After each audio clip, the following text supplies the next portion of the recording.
Alright, you guys, so I wouldn't say it's a different kind of video, but it kind of is. So, I haven't really been posting, I've been busy and stuff, but I've gotten a new mouse, kind of. This is from PMM, the cases.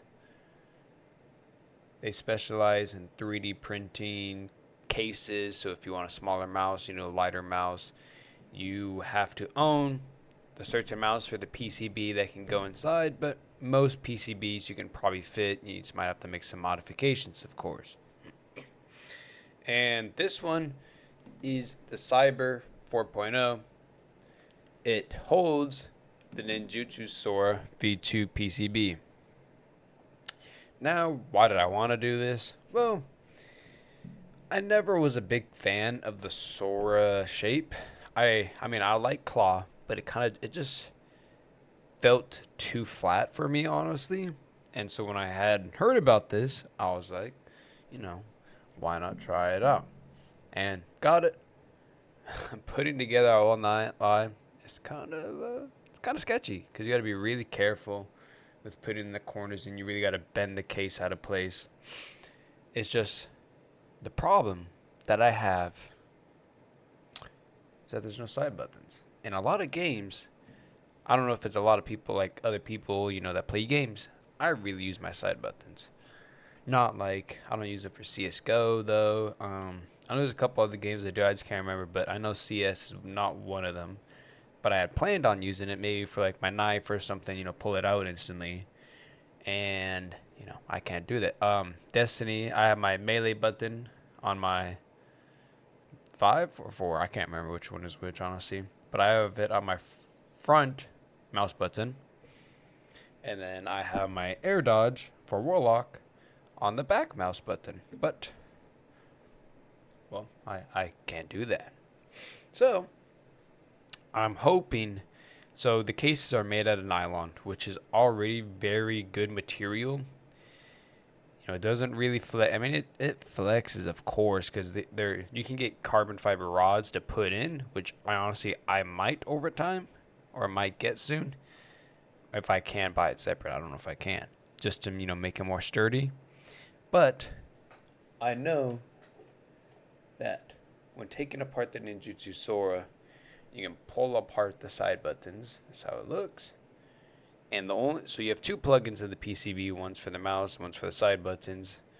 But I'm trying to think, because I've always wanted to try it, because the mouse, all you really need is just that. You don't need this whole connector thing. I mean, if you snap it off, you can't ever use the Ninjutsu Sora V2, but I plan on never using it again also. So it's whatever to me, honestly. So what I want to do is I want to pretty much cut the connector off. I'm going to have to probably take out the PCB, which is going to suck because I need to figure out how to do that, which probably isn't too hard, honestly. I need to somehow fit this in. I need to then most likely glue these little edges here onto it, so that it's not wobbling around. Maybe glue something on to here, like the bottom flat part, so that connects more. And then I need to plug it back in, and then I just have to cut holes. And that's the problem, is I need to cut holes. And so I'm hoping that I don't need to, once I cut the holes, it won't damage the mouse. But I need to figure something that could cut into it and see. But I've also been looking up videos, and there's a couple of people who've done it before, but it's just kind of like that reassurance kind of thing where I can know, bro, like I can do it. But the sad part is I have to say goodbye to the mouse grip, which is, it's whatever, but we'll see how it is, because it sucks because where the click is, can't really see it because the camera, you can kind of see it move. It's right here.